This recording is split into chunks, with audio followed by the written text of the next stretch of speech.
Bienvenue au centre Ma'akia, centre de soins énergétiques ancestrales. Mon nom est Jessie, initiée à la tradition Kimuntu, maître Gataki, donc Gataki, maître des éléments.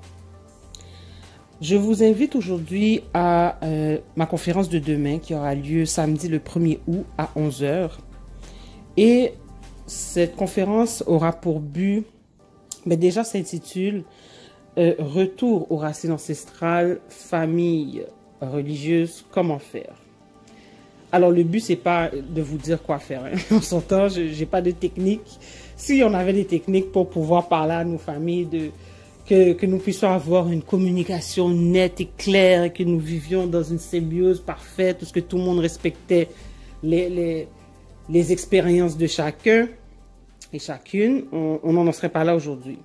Alors réellement, donc déjà le but de ma vidéo aujourd'hui, c'est de mettre un cadre à la conférence de demain. Donc nous allons échanger sur nos expériences de retour aux traditions ancestrales et comment on le vit en relation avec une famille qui est profondément enracinée dans la religion, que ce soit musulmane, chrétienne, vaudou, peu importe. Bon, le vaudou n'est pas une religion, mais...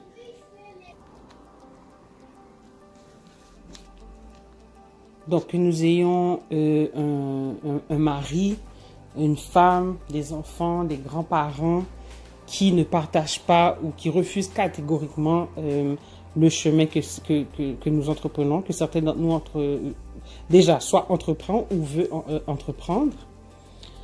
Et ça cause, je constate que ça cause une grande solitude, un isolement profond, qui est un manque de communication. Donc, nous ne pouvons même pas communiquer entre nous et faire preuve de tolérance envers l'autre.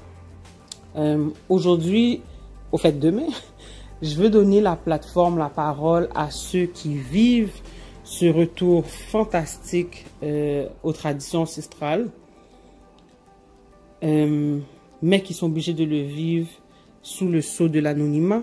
Pour l'instant, ne sont pas encore prêts à partager, de peur d'être jugés, de peur d'être jetés, de peur de causer des conflits, parce que plus on s'éduque sur la tradition, plus on comprend que l'harmonie est primordiale, il faut la paix, il faut... Donc ces gens, pour garder une forme de paix, vont vivre dans une double vie, carrément. Et alors demain, c'est vraiment pour donner, pour qu'on puisse parler entre nous, vraiment, pour qu'on puisse se supporter tout simplement. Alors, j'aimerais préciser que l'objectif ne sera pas de mettre l'emphase sur les problèmes que les religions ont causés à nos sociétés. On n'est pas là pour dire que Jésus était noir. Ça n'a même plus de sens. On n'a plus le temps de donner des débats qui vont pas nous permettre d'évoluer.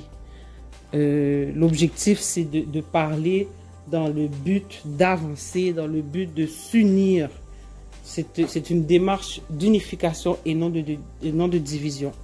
Donc, je ne veux pas vraiment, s'il vous plaît, que ça dérape dans, en disant que ceux qui sont religieux sont des moutons ou des choses comme ça. Non. Vraiment, on est dans une démarche d'échange, on est dans une démarche d'unification, de soutien. Alors, c'est très exactement ce qui va se passer demain. Et je veux également préciser que ce ne sont pas les religions qui nous divisent, mais c'est bien la peur. Parce que la religion a fait ce qu'il a fait, on peut croire ce qu'on veut, mais de là à ne pas accepter que l'autre décide de choisir un autre chemin, là, ça devient de la peur. Et beaucoup d'entre nous ont même peur de parler de la tradition. Donc, même pas expérimenter, juste parler. Déjà, juste ça, ils ont peur.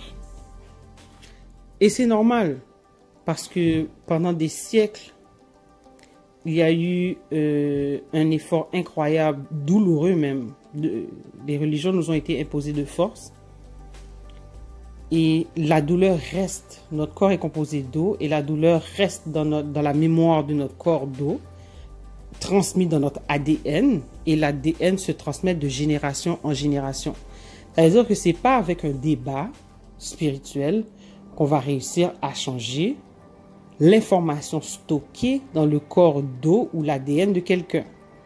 Aujourd'hui, nous avons des techniques ancestrales, donc c'était déjà là avant, mais aujourd'hui, parce que certains d'entre nous ont décidé de mettre la communauté, de mettre le bien-être de la communauté en avant, parce que certaines personnes dont je fais partie ont décidé de vivre, en tout cas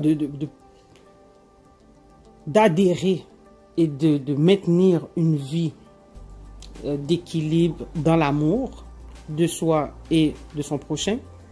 Nous sommes en mesure d'être en contact avec des êtres fantastiques, très puissants, de haute dimension, qui nous ont protégés, nous ont aidés dans déjà nos vies passées, mais il y a très longtemps, il y a très longtemps et pendant très longtemps.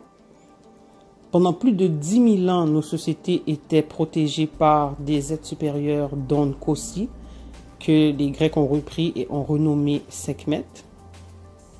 Et aujourd'hui, nous sommes en mesure d'être en communication, de canaliser le guide suprême de l'eau, ça veut dire la conscience qui gouverne l'eau, pas une conscience de l'eau. La conscience de l'eau, la conscience unique de l'eau, le big boss de l'eau, on va dire, qui permet de nettoyer les corps d'eau, d'être incarnés dans cette dimension. Ça veut dire que tous nos problèmes réellement se résolvent très facilement.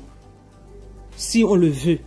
Tout ça, c'est juste ça. Si on le veut, si on veut s'aimer, si on veut avancer, si on veut aimer le prochain, eh bien, il y a une panoplie d'êtres qui sont là, de haut niveau, de haute vibration, dans l'amour, parce que tout est, le cœur est un vortex, hein, tout passe par l'amour. Et nous sommes en mesure de s'équilibrer. Mais il faut passer par-dessus la peur. Alors, demain, on va entendre ces courageux qui ont décidé de passer par-dessus leur peur, qui ont décidé de défier même leur famille, qui ont décidé qui prennent des décisions kamikazes. Et j'en fais partie. Hein, qui ont pris des décisions carrément, c'est kamikaze. Vraiment, que ta mère, ton mari peut-être peut te rejeter, que ta mère, ton père, tes frères, tes soeurs, tes amis peuvent rejeter ton choix. Et ces gens-là ont pris leur courage à deux mains, sont contents. Il y en a beaucoup qui sont très heureux de l'expérience qu'ils vivent. Encore là, hein, je parle de la tradition ancestrale dans le Zola. Pas de coupage de poulet, pas de sacrifice de rien du tout. Je parle vraiment de la tradition ancestrale fondée sur l'amour inconditionnel. Point barre. Et aujourd'hui, il n'y a même plus de débat. Il y a énormément de personnes qui ont fait des soins énergétiques, qui peuvent témoigner de qu'est-ce qui se passe. Comme là, la peur qui est stockée de génération en génération dans notre ADN, il y a des techniques pour nettoyer tout ça. Mais on n'en veut pas. Alors demain, on va écouter ceux qui ont décidé que oui, moi je le veux. Moi je le veux. Et on va parler ensemble, on va parler des problèmes auxquels on fait face. Parce que c'est pas facile d'aimer quelqu'un et d'avoir peur de parler même de ce qui nous tient à cœur à ces personnes qui nous sont très chères. Alors je vous attends demain, 11 h de Montréal, je crois que c'est 17 h de Paris. Le lien Zoom va être en bas de cette vidéo. Vous pouvez également vous inscrire à la newsletter sur notre site internet Mahakia, mahakia.com, qui veut dire lumière divine. Et vous pouvez vous inscrire dans la newsletter, comme ça vous allez recevoir les informations. Vous êtes tenu au courant des activités que le centre entreprend. Et je tiens à donner une parenthèse justement, je serai au RIC Paris Alors, inscrivez-vous sur ma page Facebook, Maakia, et notre chaîne YouTube, Centre Maakia, pour nous suivre. Je vais faire des lives. Vous êtes en mesure de voir là, déjà à l'aéroport, parce que non, mais je vous dis, kamikaze. Aïe, aïe, aïe. Donc, je vois comment que ça se passe là. Et puis, arriver là-bas. Donc, vraiment, je vais couvrir l'événement. C'est sûr que pendant que je vais être là-bas, moi-même, je vais être en contexte de formation continue. Parce que c'est sûr qu'il y a des techniques, il y a nous-mêmes, en tant que maître gataki, nous évoluons dans notre art. Et eh ben, c'est pas l'université où il faut s'asseoir là 3 ans pour faire un truc. Hein. Ça va vite. Ça va très, très vite. Le monde en a besoin. Les guides nous testent tous les jours. Nous subissons des tests incroyables d'endurance, de mental, de tout ce que vous voulez. On a des tribulations pas possibles. Mais à chaque étape qu'on est en mesure de franchir, il y a une force qui se rajoute à ce qu'on peut faire. Et vraiment, je suis très reconnaissante pour ce que j'ai appris jusqu'à maintenant. Si jamais vous voulez, vous aussi, commencer votre processus d'initiation au retour ancestral, contactez-moi directement par courriel. Ou au fait, non, excusez-moi, contactez-moi via le site mettez un commentaire là, donc la section en bas, contactez-nous ou contact us. Vous rentrez votre nom, prénom, adresse courriel et puis j'aimerais commencer mon initiation. Et puis on va vous guider, quelle école, quoi faire, par où commencer, quels soins faire avant. Donc les étapes finalement que selon moi, hein, de par mon constat de tout le monde qui a évolué, qui était proche de moi, quand nous avons évolué ensemble, quelle étape qui était nécessaire, qu'on aurait même préféré faire avant ou après, etc. Donc, contactez-moi si vous voulez commencer votre processus initiatique. Alors, merci infiniment pour votre temps et à la prochaine. Au revoir.